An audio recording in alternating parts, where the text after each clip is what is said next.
Hey, how's it going everyone? In this video we're going to take a quick look at the anchor system I use for my kayak. I get asked quite frequently about how I stop or keep still in river current, and the power pole micro anchor is what I use to do that. So I'm going to get it all torn apart here so I can show you guys how it installs on the kayak, and then I'll do a quick overview and give some of the pros and cons in my opinion, and hopefully that'll help you decide whether the power pole micro anchor would be a worthy addition to your own kayak. Alright, I've got everything disassembled as if I was just pulling it out of my truck and getting my kayak loaded up for a day out on the water. So I've got the motor unit here, and we've got the anchor stake, and my power source. What I use to power the micro anchor is a 12 volt 5 amp hour battery. I keep that inside this little Outdoor Products dry box that I picked up at Walmart for about $6. Before I put that motor back in place, we'll take a quick look at what it mounts to here. Now the motor unit does include the power pole mounting bracket, as you can see here. It also comes with the power cord, your little key fob clicker that you guys will see or hear me clicking in my videos. They also include a surface mounted version of this, and a bunch of other stuff, miscellaneous hardware for installing it if you get a kayak that's power pole ready. A lot of the newer made for fishing kayaks are power pole ready, where they'll have this bolt pattern and a spot to mount this bracket already molded into the kayak. My Tarpon 120, however, did not. So I had to make my own custom adapter plate here. That bolts onto the back end of the kayak here where you would attach a rudder, and on the front side to the factory handle attachments. I'm not going to go too in depth on how I made that adapter bracket because it's kind of a complicated build. None of those angles are right angles, so you kind of have to use some geometry to figure some of that out. But we'll get that motor back put in place. Now the way this connects to the kayak, it's almost like a quick release type system on a mountain bike. We've got this bolt that goes all the way through the motor unit. We've got the quick release on this one side, and then on both sides of the motor you'll have one of these plastic blocks. You can see that has teeth, as does the motor unit itself. That way once it's all tightened down, it's not going to go moving on you. So I'm going to stick that motor right there, and you can put the bolt through either side so you can have that quick release on either side of the kayak. I like to have it over here on this side. Plastic block in first, and then a thumb screw right on there. So it goes on nice and quick. There is a certain tightness that you want to tighten that thumb screw to though, because this quick release here, what you want it to be able to do when you have it in the locked position like this, you want that motor to be nice and solid, but when you flip that forward, you want it to be able to pivot like that. There's a couple reasons for that I'll get into in just a second here, but you can see I have a rope attached to that quick release.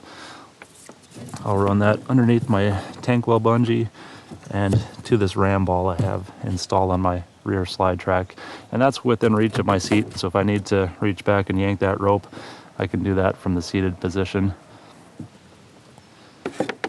And we'll attach the power supply.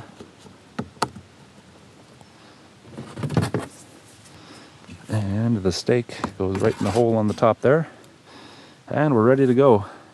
It's a pretty simple function. We got an up button and a down button. You click either of those twice and it'll drive that stake all the way down or all the way back up.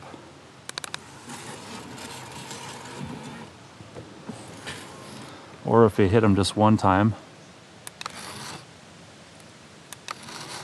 it'll move it down about an inch.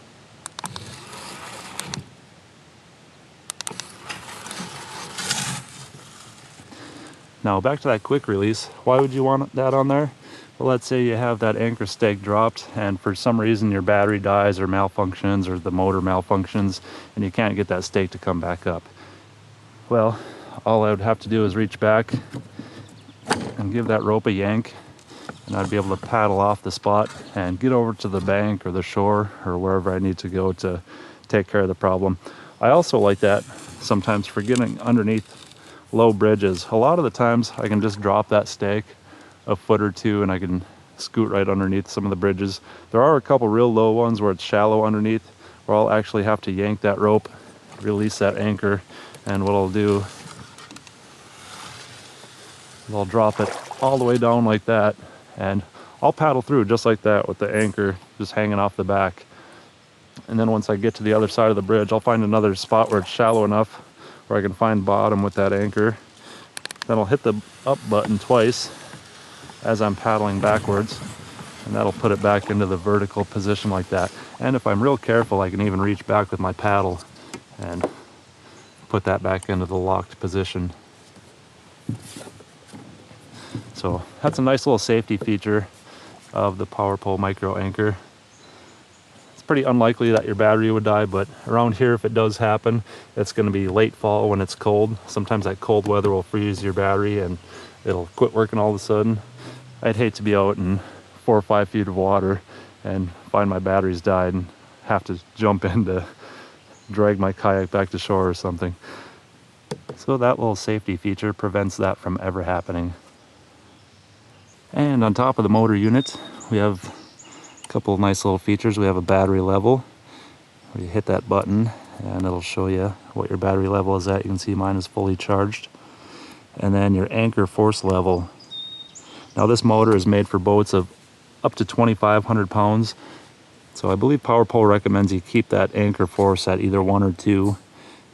To change that, you just hold down that anchor force button and you hit either up or down. So I'll leave mine at 2. The reason I like mine at 2 is because a lot of times I'll be sitting down when I drop that stake, and then when I stand up, my weight shifts forward, so my back end will lift up a little bit.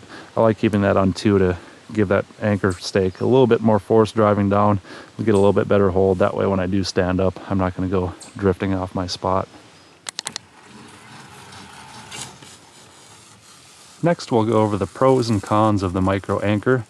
I'm going to start with the cons, and I'd say the biggest one is the price tag. It's not a cheap piece of equipment. You're looking at about $600 for the motor unit, another $110 for the stake, and there's a couple different options for the power supply. Power Pole does make a lithium battery pack that attaches right to the front of the motor. That goes for about $200, and it allows you to lose the cord. I went with the cheap method though. I went with that sealed lead acid battery in a cheap little Walmart dry box. I paid about $26 for my power supply. So it is kind of an expensive piece of gear. Another thing is that it's kind of heavy. It weighs in at about 16 pounds, but honestly, I don't even notice it's there in my Tarpon 120s. So you guys with the big fancy Cadillac fishing kayaks, the SS 127s and the like, you shouldn't see any difference in performance out of your kayak with that Power Pole mounted to the back. Another con is that you're somewhat limited as far as how deep you can use it in. They do sell these stakes in 2 different lengths. They come in 6-foot lengths and 8-foot lengths. And one thing to consider is that top of that stake is going to end at the top of the motor. It's not going to go down inside of it. So you're going to lose from there to the water surface, plus a few more inches for it to drive into the bottom. So I lose about 1.5 feet of length as far as how deep I can anchor with mine. With the 6-foot pole, you can anchor in about 4.5 feet of water. With the 8-footer, you can anchor in about 6.5. I got the 8-foot stake, and I chopped about 1 foot off of it, so I can anchor in 5.5 feet of water, which for the most part is plenty. A lot of times on this river I fish, I can't anchor right out in the middle of the channel, but I just get off to the side a little ways, and I have no problem finding a spot shallow enough to drop that stake. As far as the pros go, the biggest one is just super convenient, being able to hit that button and drop that stake. And one big benefit to the Power Pole anchor is you can anchor in much faster current than you'd be able to with any other type of anchor. It also keeps you almost perfectly still. You get very little sway out of the front end of the kayak. So that's one thing I really like about it, but it just comes in handy so much out here on the river, whether I want to stop and spend my time at a particular piece of structure, or when I hook into a fish, if I want to stop and prevent myself from drifting 300 yards downstream past all kinds of other nice looking spots. Or if I just want to pull over and stop for any reason whatsoever, whether I want to eat lunch or retie one of my rods or check my phone or whatever I need to do, I just hit that button, drop that stake, and I'm not going anywhere. It has saved me from going into trees a few times too, so it's almost worth the price just for that alone.